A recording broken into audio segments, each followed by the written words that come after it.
Урматтуу депутаттар, урматтуу өкмөттүн өкүлү, биз жакында Нарын областынын Нарын шаарында барып ошол шаар тургундары менен жолуктук. Көптөгөн көйгөйлөрдү айтышты. Ошолордун четинен айта кетсем, биринчи абдан ушу Нарын шаардык тургундарды жүрөгүнө өткөн бир маселе бар экен.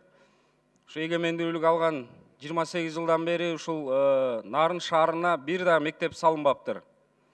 Сайыс убагында дүкөн болуп салынган 2 мектеп, ошол 2 дүкөндү мектеп кылып алышып, балдар 3 смена окуп атышыптыр. Мектепти салып бербесеңер, шаар тургундары көбөйүп, өтө мындай балдарды барып окчу жери жок болуп атыптыр. Чкалов мектебин барып көрдүк. Авариялык абалда турат. Ошол жака да дополнительный корпус салуу боюнча проектиси да бар экен, баары өтүптүр. Ошол мектеп салуу боюнча Нарын шаар тургундарын бир көйгөйүн чечип берсеңиздер.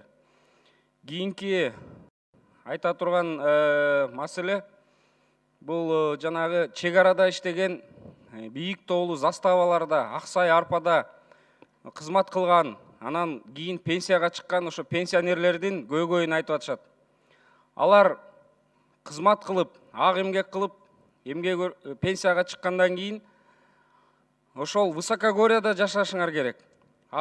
Ден соолугуна байланыштуу жүрөк кан тамыр башка оорулары менен чүйгө же көлгө көчүп келсе, уголовный дело ачып, ошолордун аркасынан куугунтук болот экен.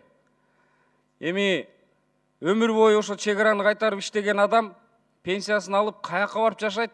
Эми биздин жарандар өздөрү билиш керек да. Жок, ошолордун аркасынан мындай куугунтук болот экен да. Ошол боюнча өкмөт бир чара көрсөңүздөр. Себеби андай бийик тоолуу заставаларда иштеш бул дагы оңой эмес. Кийинки маселе ошол жеке ишкерлер бизге кайрылды. Алар мурун патент алып, иштеп, патенттин 25%-ын соцфондко төлөп келгенбиз дейт. Мисалы 800 сом патент алсак, ошонун кандай бир чайсын төлөчүбүз дейт. Бүгүнкү жаңы мыйзам боюнча ошол эле патент 800 сом алабыз дейт да, соцфондко 2200 сом төлөгүлө деп келип атышат дейт. Биз анчалык киреше таба албайбыз десек, штраф 10.000 сом деп жазып түшүнүксүз. Эми соцфонддун жетекчисинин орун басары да барды эле, биз өкмөт кайра карап атабыз деп айтышты. Ошону тездетип берсеңиздер, себеби биздин ишкерлерге бул өтө татаал жагдайлар түзүп атыптыр.